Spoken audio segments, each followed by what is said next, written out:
Бүгүн 2023-жылдын 19 майы Чүй областындагы Жайыл районуна караштуу Жайыл ата коомунун коомуна жана ошондой эле Жайыл Баатыр музейине Жайыл районунун Акылбек Күрүчбеков атындагы жалпы билим берүү орто мектебинин 7-классын окуучулары жана орус тил мугалими, музыкант сабактан берген мугалими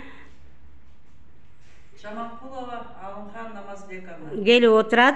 Мынакей азыр бардык Жайыл Баатырдын өмүрү менен жана өмүрлүк жары Темиржан эненин баатырдыгы менен таанышып, ошол убактагы ата бабалардын колуна курал алып, жолго аттангандагы баягы кийимдерин кийишип, мына эжеси өзү баш болуп, эгерде эжелер дагы биздин да апаларыбыз колдоруна курал алып чыккан болсо, мен дагы ушул убактагы жоокердин кийимин кийип сүрөткө түшөйүн деп эже өзү дагы абдан ушу тарыхка берилип кетти. Сиздерге абдан чоң ыраазычылык билдирем.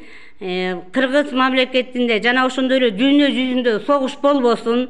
Ушул ата бабасы кармаган калкандар, найзалар бизде музейде эле экспонат болуп эле турсун. Биздин урпактарыбыз уланып, эр адаматтарыбыз аман болсун. Сиздерге чоң рахмат айтам. Рахмат эже, сизге да чоң рахмат, аябай кызыктуу болду. Бизде ушундай баатыр элесин образын элестеткениңиз үчүн чоң рахмат. Чоң ыраазычылык.